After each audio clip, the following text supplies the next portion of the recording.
You filmed a spin-off of The Office. NBC passed on it. Will we ever see it? I've spoke previously about The Office in my The Day Insert Name Here Died series. It's there I went over the decline of the show and some of its most harebrained ideas. But I'd left one out, and it's a pretty big one. As a matter of fact, I'd hazard to say it could quite possibly be their biggest one. Because there was a point in time where The Office was actually being considered to have a spin-off show. And no, I'm not talking about Parks and Recreation. Though how good was that show? I mean, pretty great, right? Well, this one would have been not so great. As a matter of fact, I'd even say this one would have been the worst. The worst in the world. Now, I'm sure you're thinking, what would an Office spin-off entail? I mean, what, is it going to be called The Cubicle? What could it possibly be about? Well, believe it or not, it was actually going to be centered on one of The Office's most beloved characters, Dwight Schrute. And it was going to be about his life on the farm. The name of that series? The Farm. These are clearly very creative people. This concept was actually explored in the Office episode, The Farm.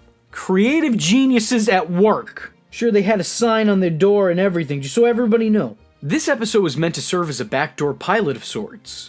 And being that there is no direct Office spin-off, you can probably guess how it went. A backdoor pilot is a film or miniseries that serves as a proof of concept for a full series, but may be broadcast on its own even if the full series is not picked up. The term may also be used for an episode of a currently running show that serves to introduce a spin-off.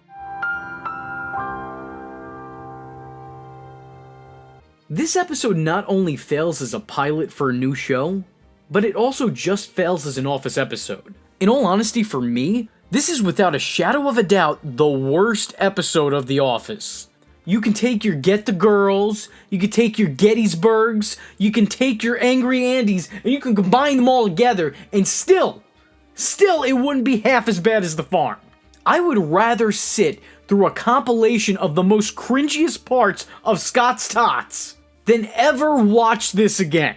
In order to make this video, I had to sit down and watch this episode no less than 5 times. And for those of you at home keeping score, that is at least 6 more times than I would have ever wanted to watch this. It has no place in the main continuity of the show, and it just feels so needlessly out of place that even before I researched this, I kinda got the feeling of what they're trying to do here. All subtlety goes straight out the window. Do they even have windows in farms? I don't know. I'm white, but I'm not that white.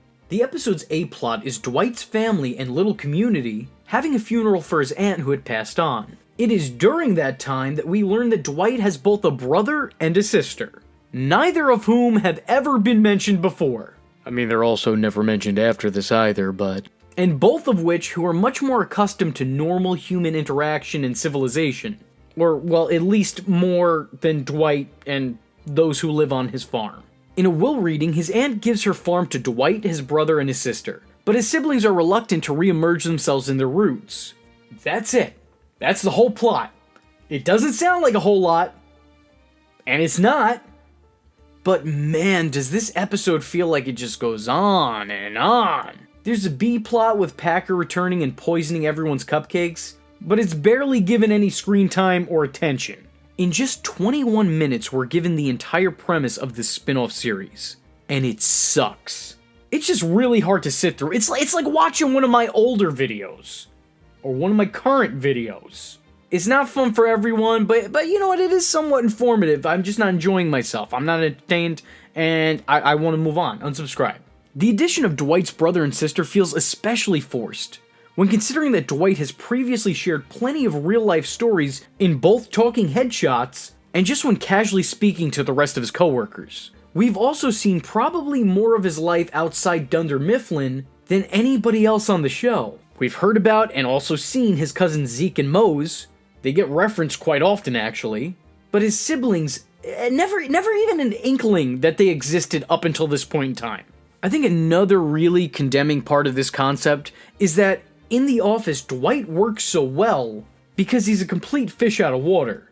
This is a man who is clearly out of his element. You're out of your element. He so obviously stands out. Even with those around him being as weird as they clearly are, Dwight still stands out. He is the darkest sheep in a herd of black sheep. But when everyone else is just as weird and just as accustomed to his way of life, then it kinda compromises a lot of what makes the character great to begin with. Here on the farm, Dwight doesn't stand out.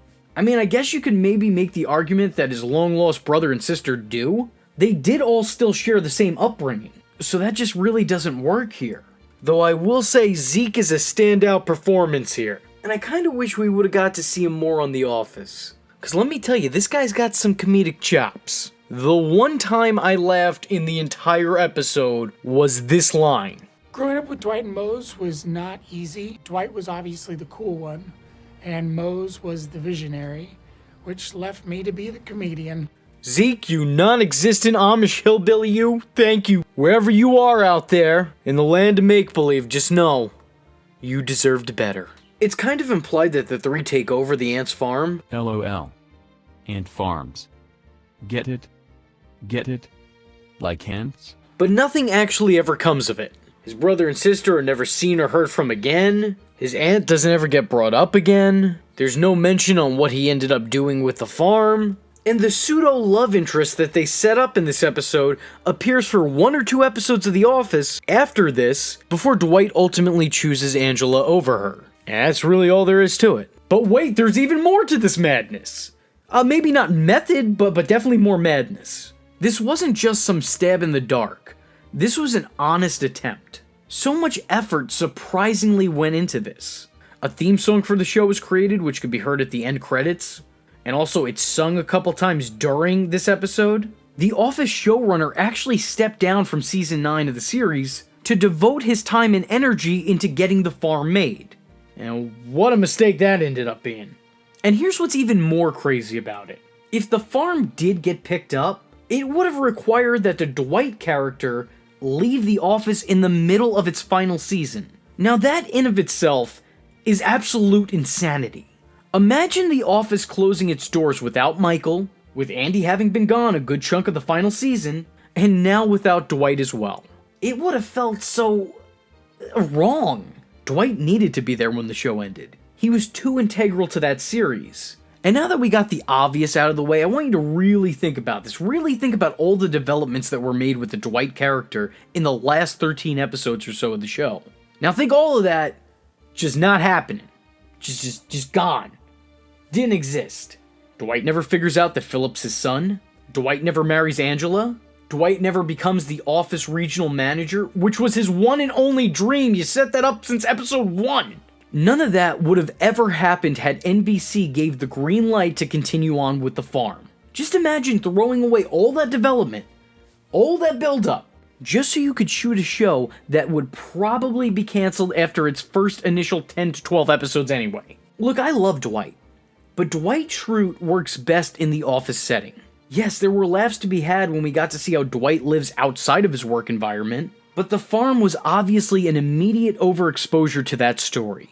Dwight's personal life is kinda a lot like drinking. It's fun from time to time, but relying too much on it means that you have a problem. Cutaways and B-plots in that setting work in bits here and there, but having it be the background for your entire show kinda restricts what you can do with the characters, what stories you can tell, and how much entertainment your audience gets out of the series itself. Granted, The Office did take place mostly in an office, and it somehow did wonders with that, 9 years worth of stories with that. But even in saying that, these people aren't miracle workers. How fun can a farm be? Overall, I think it's for the best that the show didn't get picked up. I think we had the perfect send-off for Dwight, and it wouldn't be worth denying an audience that just to try and prolong the character's screen time lifespan. So for me, I'm glad things turned out the way they did, because they clearly could have been much, much worse. I'm Buffy The Vampire Slayer, and you are? I'm pretty sure I've talked before, albeit briefly, on my love for Buffy the Vampire Slayer. So yeah, guess what? I'm gonna do it again. And probably a couple more times after this video too. It is one of my all-time favorite shows that wound up spinning off my actual all-time favorite show, Angel. The series kickstarted what has been affectionately known as the Buffyverse. existing in a universe much similar to ours, but with the seedy underground of vampires, werewolves, demons, and everything else in between. The show is about the chosen girl gifted with superhuman strength, fulfilling her destiny of killing all vampires, all while juggling her own real-life teenage drama and growing pains. And despite the fact that it's spawned plenty of projects similar to, or at least inspired by it, it is still to this day in a league of its own. The show truly is one of a kind. And yes, while it did have that one successful spin-off that I've previously mentioned, it had many more unsuccessful ones that you've probably either completely forgot about or you never even knew existed to begin with. And today, I'm here to give you a sneak peek at what could have been. Because there were a lot of projects for this show that were rumored, spoken of, confirmed, and some that even briefly went into development. But ultimately, nothing came of any of these. So let's get into it. During the last season of Buffy the Vampire Slayer, many other potential Slayers were brought in to be taught under the tutelage of Slayers Buffy and Fate, which was a story I personally wasn't all that big of a fan of. Like, I like the concept, and on paper it sounds like something I would really like. It sounds great. But in execution, not great. Not so great. I feel like the Potentials did little more than take up valuable screen time in the show's last hurrah. It just seemed like they were put into the last season, so then this way when they did the big final battle, there could be more stuff going on in the background. And that just made the potential Slayers' collective existence seem really cheap. Their personalities never really got fleshed out, and we never got a real idea for who most of these characters were as people. And the very few that did were some of the worst, or at the very least, the weakest characters written into the show. I'm looking at you, Kennedy. Just thinking you could come up in here and replace Tara like that? Not on my watch. Not up in here! Not up in here! I ain't having any of that. How dare you stand where he stood? Maybe these characters would have been fleshed out more in the proposed Buffy spin-off, Slayer School. This sequel series would feature and star the supporting Slayers from the previous season of Buffy in lead roles.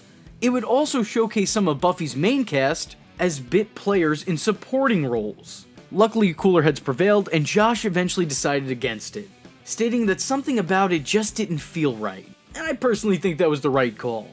I'm not sure that this was a concept that Buffy fans would be able to rally behind, and it really could have hurt the brand overall. Having a bunch of bland Slayers in training whose faces your audience only vaguely recalls as a selling point, when your former major players sat idly by in the background, it just doesn't sound like a sound idea. It didn't work for Scrubs, it wouldn't work for Buffy. I said what I said. There was also another proposed spin-off of Buffy following its last season, that being Faith the Vampire Slayer, a series that would follow the finale of Buffy with a redeemed Faith on her new path. And from what I can tell, things were actually moving forward with this spin-off. I remember it being reported around the time that Buffy went off the air that this show was going to be starting up. This was going to be a thing. There were a lot of whispers about it. But you know, like whispers in movies, like you could very audibly hear them. But ultimately, plans for the show were scrapped when Faith actress Elijah Dushku moved on and took on a role in the show True Calling. She claims that she took this role because she felt that the show was just being made to cash in and continue the Buffy legacy, and she didn't really know if she was up for doing that. She was smart enough to know that the show would inevitably be compared to its predecessor, and she just didn't know if it could measure up, which is beyond understandable. I personally think it would have been a little hard to get into another Vampire Slayer show directly after the most definitive Vampire Slayer show just came to an end. If you were gonna spin a character off of the show, it should probably be someone who's substantially different from your lead, but was still around long enough for recognition and was able to build up enough love from the audience to hold their own in series. I think this was the right call. If they put me in charge, I would have probably tried to make a Willow series, because she's different enough from Buffy, both in terms of what she brings to the table and her personality, but she was around long enough on Buffy that everybody knows her, and she's a fan favorite of the show. The actress also wanted to move on from the Faith character and try new endeavors, after having played the character and developed her for half a decade. Regardless, the idea for a Faith-led series would come to fruition years later, when she got her very own comic book series. And this series took a lot of the concepts they originally had for the potential show and reincorporated them into its new continuity. There was also allegedly supposed to be a Faith movie at one point in time, which similarly didn't get made, and there's next to nothing known about this project. Speaking of movies, following the end of Buffy's sister show, Angel, there was a lot of talks of an Angel movie, something I myself could get very much on board with. The WB was interested in producing said movie, but star David Boreanaz claimed that he'd only reprise the role if it were to make its way into movie theaters. So that was a no-go. Besides, at this point in time, the guy was probably far too busy playing Leon in Kingdom Hearts. The next idea that was brought up was to make a WB-made Spike movie. Another idea that I could very much get on board with. The idea was toyed with for a couple years. Spike actor James Marsters loved portraying the character, and was more than just a little interested in expanding the legacy of this character. He remained interested for 7 years following the close of Angel, as he felt within that time frame he could very well reasonably portray an unaging vampire. Apparently, he's since added that he'd still love to play the role again, but there can't be any quote-unquote cheating, and he would only do it now if the technology is able to realistically digitally de-age him. Marsters was also working closely with Josh in the creative department for this movie, and had a fair amount of input. He'd even helped work on a draft of the script. The story would consist of a now homeless and re-ensouled Spike, who would live his life on the streets, struggling with his newfound humanity. The movie would also star Amy Acker returning as Illyria, and Allison Hannigan coming back as Willow. In a surprising turn of events, J. August Richards would also return as Gunn, who would now be the big bad after having been turned into a vampire in the final battle of Angel. Though I can't specifically remember if that would have been done by Angel or Spike to save him, or if it was done by any of the vampires that were in the final battle, because, you know, they were hungry and just wanted to grab a bite. But I think it would have been interesting seeing a beloved character like Gunn suddenly turn to the dark side. The project was continually delayed due to the actors and most notably Joss Whedon moving on to other projects, which kinda left it in developmental hell until both Amy Acker and James Marsters stated that the project was more than likely not going to be made. Much like Faith, the concepts for a Spike follow-up were repurposed in the Spike comic book series, as the graphic novel actually is almost a complete recreation of the plot that was proposed for this TV movie. Other ideas that would have been used exclusively for the movie would also go on to be repurposed for the Angel After the Fall comic book series, including Spike's relationship with Illyria, and Gunn being a vampiric villain. Any true Buffy diehard fan would be able to tell you that Giles was a bit of a badass before he settled down and became your ordinary watcher/school librarian. He was once known as Ripper, a man who had an in with the occult, and he was kind of your standard Sid Vicious type. I think out of all the projects that were supposed to follow Buffy and Angel, this is one of the most confusing because I think it went through several different drafts and versions. Because I recall hearing so many different things about it that just don't add up.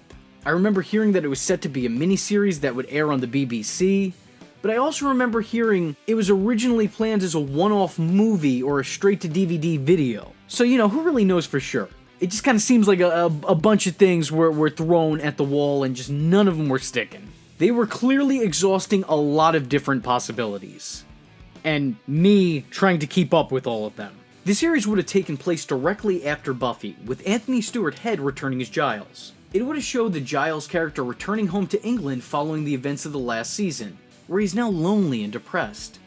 He has no real path or purpose in life anymore.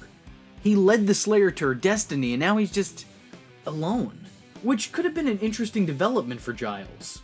The plot would apparently focus more heavily on ghosts than anything else, which was a bit different from your Demon of the Week theme its predecessor shows had. Head referred to the Ripper Project as beautiful, and was looking forward to trying to piece together the next chapter in Giles' overall journey, but it just never came to be. Apparently Joss Whedon got too tied up with the Buffy Season 8 comic, and with his new show at the time, Dollhouse, which, side note, I've actually never watched, but I do intend on doing that one day, probably for this channel, a show which also starred Elijah Dushku. And if that wasn't enough, Whedon also apparently had a contractual issue with the Ripper character, and the whole thing just fell by the wayside, which is kind of unfortunate.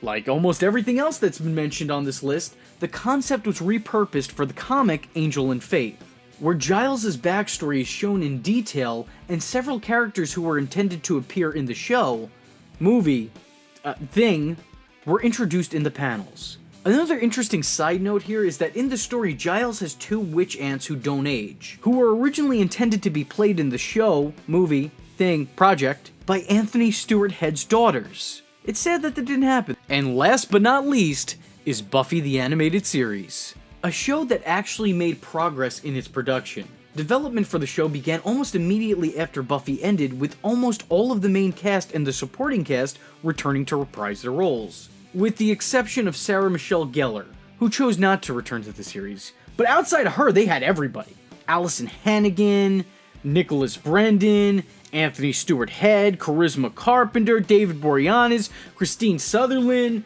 Armin Shimmerman, I'm not saying that one right, probably. Replacing Gellar would have been Giselle Lauren, who'd already portrayed Buffy in the video game Buffy the Vampire Slayer: Chaos Bleeds. And I gotta hand it to her, the girl has one hell of a Sarah Michelle Gellar impersonation. I can just barely tell the difference between the two. Strangely enough, this wouldn't exactly be a continuation of the show as everything else I've previously mentioned, as it wouldn't take place following the events of the finale, but instead would take place during the course of Season 1 of the series. Even more strange is that Michelle Trachtenberg,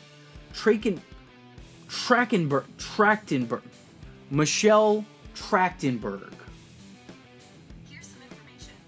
Alright, well, you know what? If Siri recognizes her name as that, then I'm gonna say it as that. It's probably wrong. Obviously, I'm talking about Harriet the Spy here, guys, alright? You know who I'm saying. She was set to reprise her role as Dawn Summers, despite Dawn not appearing or technically even being created until Buffy Season 5. So I don't know how that would work, but I would be interested in finding out. 8 episodes were planned, but only one 4-minute test pilot was made to pitch to networks. But it just didn't seem to pick up, which is a damn shame, because I would have watched the hell out of this show. Though thinking about it in hindsight, it would have been strange seeing a series that took place within the first season of a show, because then it seems like anything that happened during the animated series must not have been all that important. It must have all been minor, as it was never referenced or brought up during the actual events of the show, and it probably would have felt really out of place with the rest of the overall continuity.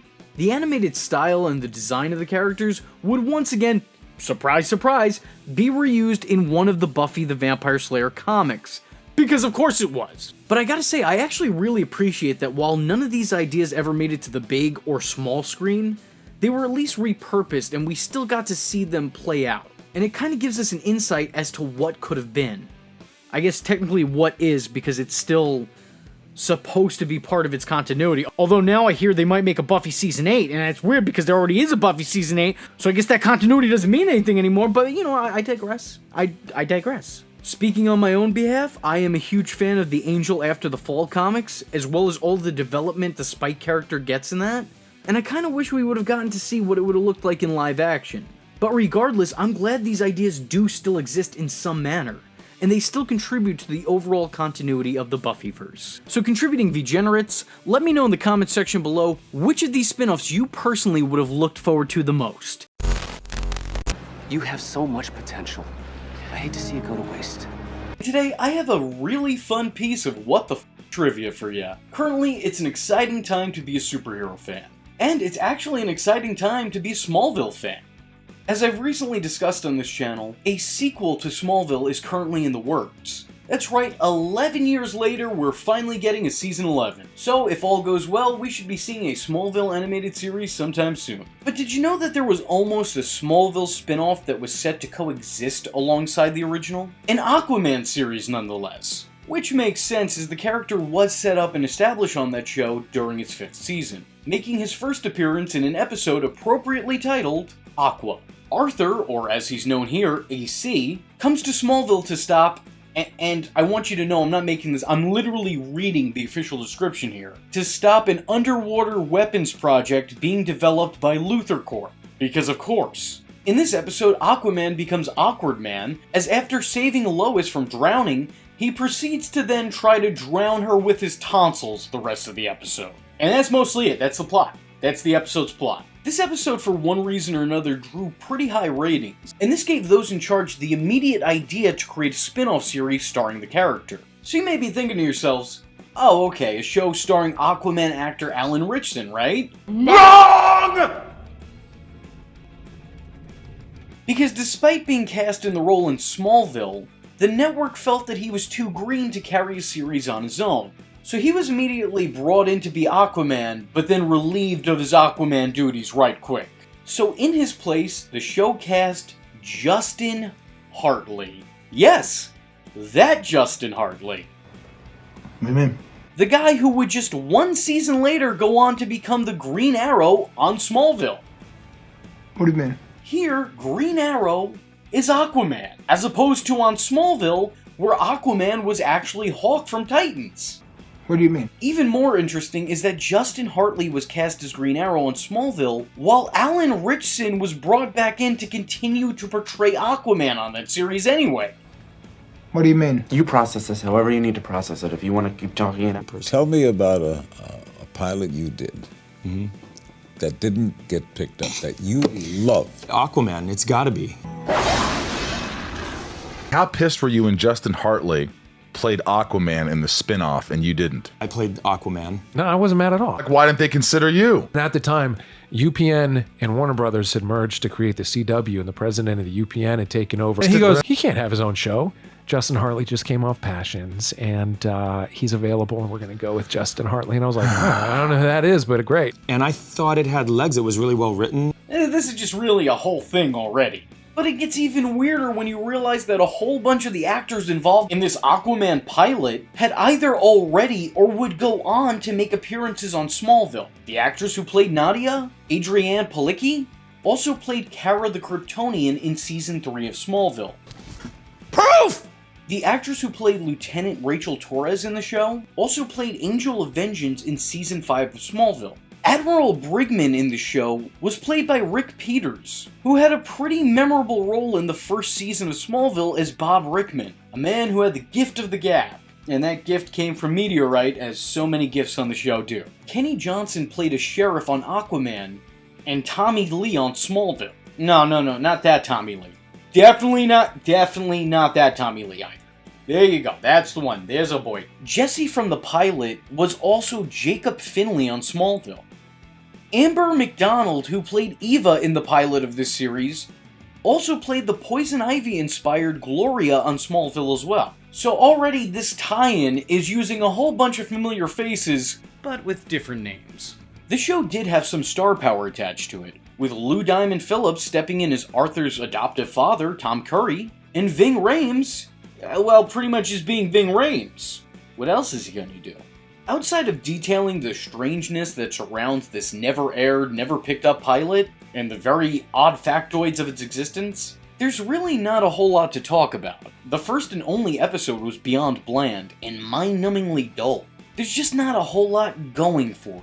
It doesn't really do a great job of explaining its own existence, and I think that's probably because it's supposed to be shaded in this veil of mystery. The audience is supposed to be curious and longing to know more about AC's backstory. And considering the show never got a season 2, or actually let alone an episode 2, clearly they weren't. I'm actually really surprised in hearing that despite WB passing on the show, it was mostly well received. That's sort of hard for me to imagine, because while I love Smallville, this Aquaman show just was kinda a whole lot of nothing. I can see that it's definitely attempting to follow the Smallville motif, but it just comes up a little bit short for me. Maybe it's because Aquaman is aggressively uninteresting to me unless he's done right. And he's not the easiest character to get right, like it's much easier to do it wrong. And seeing the character under the whole surfer frat brat guise just kind of feels a little bit lame. I get that it was done in Smallville, and I do find it a little bit less embarrassing there, but I think that's only for the fact that everything with Aquaman on that show was kind of just done in passing. Like, we don't see a whole lot of him, or his backstory, or what his day-to-day life is like, and because of that, it's more tolerable. Here, like, just watching a bunch of white dudes named Brad and Chad and Derek running around with their gelled up hair and wearing shark teeth for necklaces, I don't know, not for me. I also feel like this might be a little bit too much like Smallville, and whether that's by design or coincidence, I'm not sure. There's a bunch of things that link this pilot to the pilot of Smallville. The whole losing a parent and having to stay with an adoptive parent, following a natural disaster that isn't actually as natural as one might think. You know, it's similar. There's some similarities here. This pilot almost feels like the Smallville pilot, but just with a different skin. Yes, I understand both of these events are part of those characters' histories. I'm just saying that in practice, it rings a little bit familiar. Also, there's something about the Florida beach aesthetic that is so boring to me. I mean, I used to live in Florida. It's beautiful. I love it, love the beaches, people not so much, but the place looks lovely. It's great to vacation in. But it doesn't really make for the best background for a supposedly dramatic series. I came here to watch Aquaman, not Summerland, although I do like the lighthouse. I'm fond of lighthouses, so personal points there. Arthur, or as he's known in the Smallville universe, AC and his mother are flying over the Bermuda Triangle, as you do, when they're struck down by a cyclone, as it does. His mother is kidnapped by the real-life Little Mermaid, who is looking significantly less adorable when she's not a Disney mascot, and Arthur, or Orin as his mother calls him in this, survives after being handed a seahorse necklace. Mom, look, I know your heart's in the right place, but that's a really shitty gift for him to remember you by. Kid's not gonna look down at that and remember you, he's gonna look at it and remember that one episode of SpongeBob. 10 years later, Arthur, who was 10 in the flashback and now almost 30 somehow, is still mystified by the disappearance of his mother, bringing it up every chance that he gets. But when the guy isn't reliving the trauma he experienced as a child, he's saving people and fish people alike. Meanwhile, a man is picked up in the ocean near the Bermuda Triangle talking about warning Orin. Oh, and he also has a matching seahorse necklace. Actually, now that I think of that, where was that necklace in that episode of Smallville? I don't remember him having embarrassing seahorse accessories. Proof! Aquaman's only had one appearance before and we're already retconning everything from what he was wearing down to who's portraying him. Nadia, the not-so-little mermaid previously mentioned, returns and tries to seduce AC into his early lateness. But he's saved by Ving Rhames, who is another Atlantean, who reveals to him his destiny of being Waterman. And now, the pilot AC saved during the pilot is now working with a group who is investigating the abnormal returns of people from the Bermuda Triangle. Nadia the Siren returns again at the end, almost kills Arthur's friend, who would have undoubtedly turned into his love interest, but is ultimately defeated.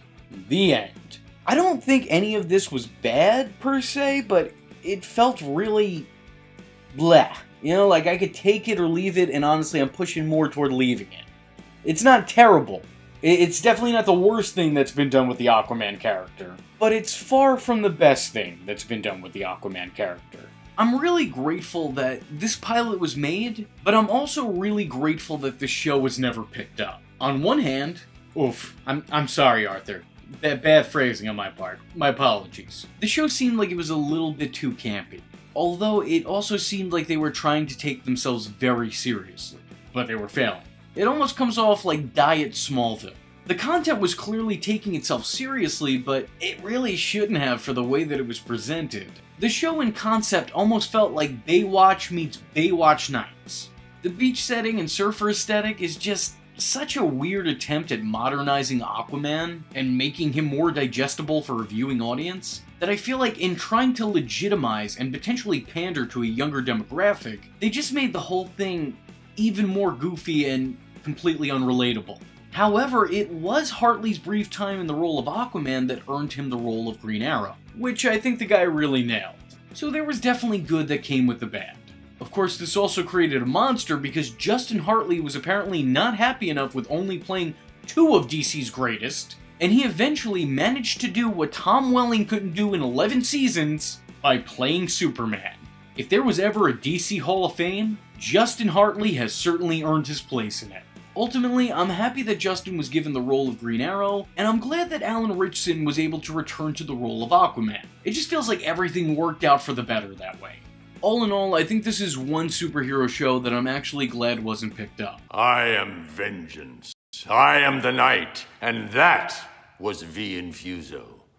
Just remember, if you're not tuning in, then you're missing out. So, if you like the words that came out of his mouth hole, and you too would like to become a V-generate, don't forget to like and subscribe. Thanks for watching, nerds! And if you're not joining the fun, you're in for one bad day. And you know what they say about having one bad day?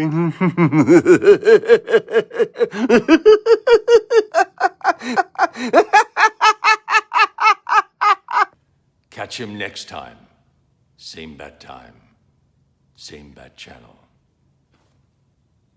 It might have killed me because it's a show shot in the water, in the open water. So maybe it's a good thing that it didn't go.